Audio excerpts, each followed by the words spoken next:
क्या आप जानते हैं कि कई बार आपका एमआरआई ऐसे ऐसे दर्द दिखा देता है जो कि एक्चुअली आपका रूट कॉज नहीं है। यानी एमआरआई के अंदर हर दिखने वाला डिस्क कोलैप्स जरूरी नहीं आपका प्रॉब्लम का रूट कॉज हो। हमारे क्लिनिक पे एक यंग पेशेंट आई हैं, उनके एमआरआई में 3 जगह डिस्क कोलैप्स है, 3 levels L5-S1, L1, L2 and L3-L4, तीनों लेवल पे डिस्क कोलैप्स है। पेशेंट है सीवियर रेडिकुलर पेन, यानी पेशेंट का लेफ्ट साइड में बटक से लेकर नीचे पैर तक सीवियर शार्प शूटिंग पेन जाता है, which is very much collaborated with the disc pain. कई जगह दिखा चुकी हैं, कई तरह के प्रोसीजर्स और कई तरह के कंसल्टेशंस ले चुकी हैं, लेकिन आराम अब तक नहीं मिला। हमने एग्जामिन किया, मुझे ऐसा लगा कि problem is not with the disc, it is something else, it is something down there. Problem क्या है, जहाँ से आपकी सियाटिक नर्व स्टार्ट हुई है, सियाटिक नर्व यहाँ से निकल के ट्रेवल करती है नीचे डाउन द लेग। यहाँ पर एक मसल होती है जो कि सियाटिक नर्व को ऊपर से कवर करती है, वी कॉल इट पिरिफॉर्मिस। और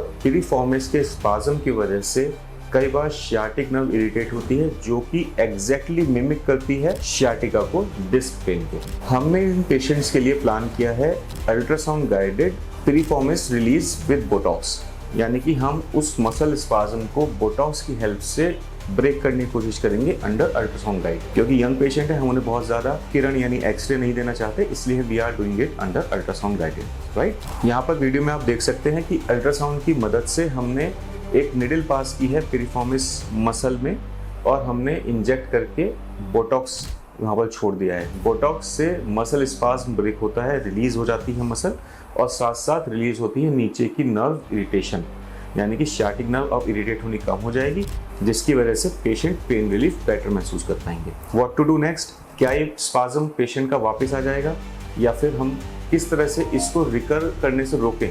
now this break in the spasm, हमने इसको स्पाज्म को ब्रेक कर दिया है। Now it is the patient's responsibility to keep it relieved. कुछ एक्सरसाइजेस हम उन्हें बता रहे हैं, जिसकी वजह से अगर वो कंटिन्यू रहती हैं इस तरह के एक्सरसाइजेस में, तो मसल स्पाज्म दोबारा नहीं होना चाहिए।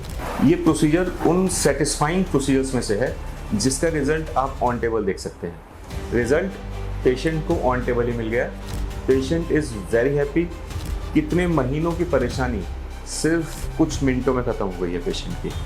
And to keep it relieve, it is the responsibility of the patient कि हम उसको मोटिवेट करते रहें, पेशेंट अपने आप मोटिवेटेड रहे और स्पाज्म दोबारा ना होने दें। आपके या किसी की जानकार के लेग पेन बार बार ट्रीटमेंट के बावजूद भी ठीक नहीं हो रहा है, तो आई थिंक डायग्नोसिस में प्रॉब्लम हो सकती है। गेट इट चेक्ड, दोबारा डायग्नोस करवाइए, क्योंकि सही डायग्नोसिस ही सही इलाज तक लेकर जाएगा। हम पेशेंट ट्रीट करेंगे, हम इमेजेस ट्रीट नहीं करेंगे।